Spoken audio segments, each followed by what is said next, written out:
Test সিরিজের শুরুটা বাংলাদেশ দুর্দান্তভাবে করেছে। মিরপুর শেরেবাংলা ক্রিকেট স্টেডিয়ামে পাকিস্তানকে ১০৪ রানে হারিয়েছে বাংলাদেশ।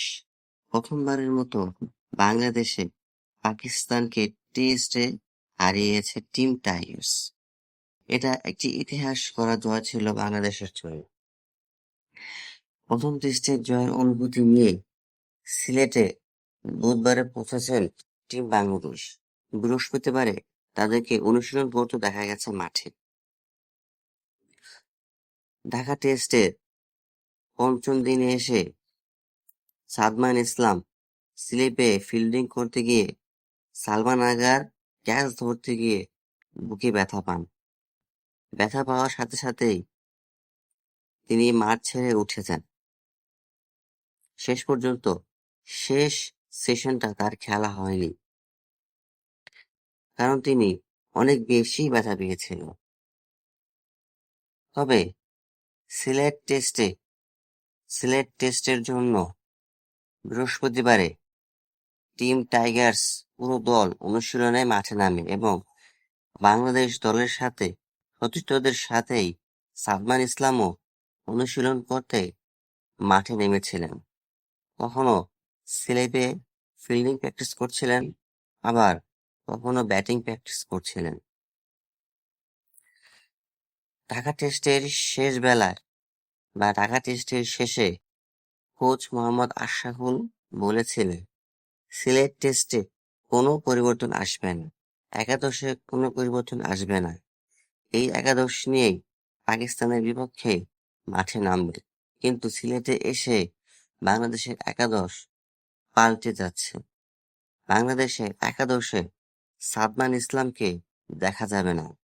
তার কারণ হচ্ছে, সিলেটে অনুশীলন করার সময়, অর্থাৎ ফিল্ডিং অনুশীলন করার সময় এবং ব্যাটিং অনুশীলন করার সময় তার বুকে ব্যথা অনুভব করছিলেন।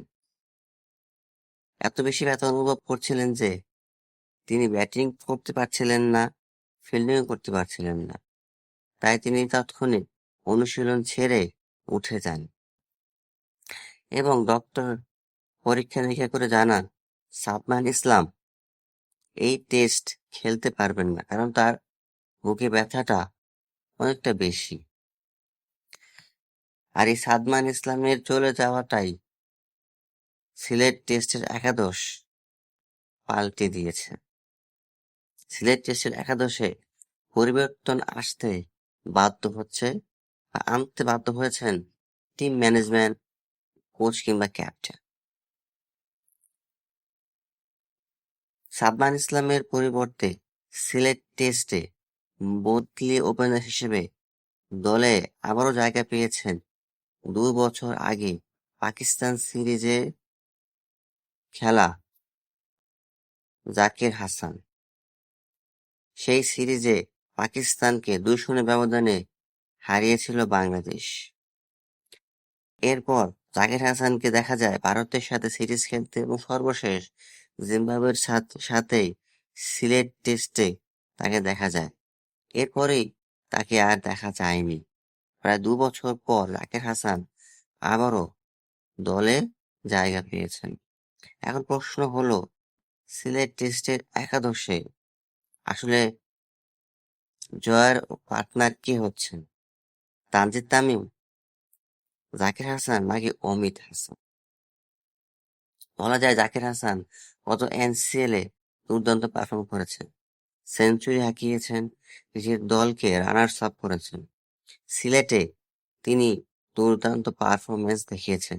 অবশ্য সিলেটেই তার ঘরের মাঠে তিনি বেশ সফল একজন ব্যাটসম্যান। তাই সাদমান ইসলামের বদলি হিসেবে তাকেই আনা হয়েছে। তাহলে এখন সবচেয়ে বেশি জাকির হাসান সিলেটে সফল। এখন জয়ের পার্টনার হিসেবে কি তাকেই দেখা যাবে, নাকি তামিম অথবা অমিতকে অভিষেক করানো হবে? জয়ের পার্টনার হিসেবে তাদেরকে দেখা যাবে বা তাদের যে কোনো একজনকে দেখা যাবে। এখন প্রশ্ন হলো, তানজিদ হাসান তামিম কিংবা অমিত হাসানের কি অভিষেক হবে, নাকি জাকির হাসানকেই মাঠে দেখা যাবে।